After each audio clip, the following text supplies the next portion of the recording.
ಸಕ್ರೆನಾಡು ಬೆಳಗಾವಿ ಜಿಲ್ಲೆಯ ರಾಯಬಾಗ ತಾಲೂಕಿನ ಹಾರುಗೇರಿ ಪಟ್ಟಣದ ಶ್ರೀ ಕಾಳಿಕಾದೇವಿ ದೇವಸ್ಥಾನದಲ್ಲಿ ಶನಿವಾರ ನಡೆದ ಕರ್ನಾಟಕ ಕೋ-ಆಪ್ ಕ್ರೆಡಿಟ್ ಸೊಸೈಟಿಯ 26ನೇ ವಾರ್ಷಿಕ ಸರ್ವಸಾಧಾರಣ ಸಭೆಯು ವಿಶೇಷವಾಗಿ ಜರುಗಿತು.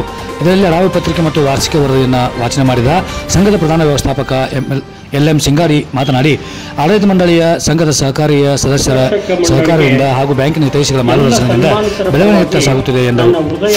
ಸಂದರ್ಭದಲ್ಲಿ ಹಲವಾರು ಕ್ಷೇತ್ರಗಳಲ್ಲಿ ಸೇವೆ ಸಲ್ಲಿಸಿ ವೃತ್ತಿಯಿಂದ ನಿವೃತ್ತಿಯಾದವರನ್ನು ಸತ್ಕರಿಸಲಾಯಿತು. ಸೊಸೈಟಿ ಅಧ್ಯಕ್ಷರಾದ ಶಂಕರ್ ಹುಕ್ಕೇರಿ, ಉಪಾಧ್ಯಕ್ಷರಾದ ಸುಭಾಷ್ ಸೂರ್ಯವಂಶಿ, ನಿರ್ದೇಶಕರಾದ ಮಹಾವೀರ್ ಅಸ್ಕಿ, ರಾಮಪ್ಪ ಧರ್ಮಟಿ, ಸುರೇಶ್ ಸಿಡ್ಬಾಳ್, ವಸಂತ್ ಹುಕ್ಕೇರಿ, ಕೃಷ್ಣಪ್ಪ ರವಕವಿ, ಸತೀಶ್ ಗುರವ್, ಸಾವಿತ್ರಿ ಧರ್ಮಟಿ, ಭಾಗವ ಹಳ್ಳೂರ್, ರಾಮಲಿಂಗ್ ಪತ್ತಾರ್, ರಾಮು ಸಿಂಗಾರಿ, ಮಲಬ್ ಶಾಖೆಯ ಸಿದ್ದರಾಮ್ ಮಾಂಗೂರೆ, ರಮೇಶ್ ಪಾಟೀಲ್, ಫಿರೋಜ್ ಚೌಲಾ, ಪ್ರಮಾಣದ್ವಾರಿಯ ರಾವ್ಸಾಬ್ ಆಳ್ಕೆ, ಪದ್ಮಜಿತ್ ಮೂಡಲ್ಗಿ, ವಿನಾಯಕ್ ಗುರ್ಜಿ, ಕಾನೂನು ಸಲಹೆಗಾರರಾದ ಜಯಸ್ ಕಳಹಟ್ಟಿ ಉಪಸ್ಥಿತರಿದ್ದರು. ಸಂಘದ ನಿರ್ದೇಶಕ ಹನುಮಂತ ಎಲ್ಸಟ್ಟಿ ಕಾರ್ಯಕ್ರಮ ನಿರೂಪಿಸಿದರು.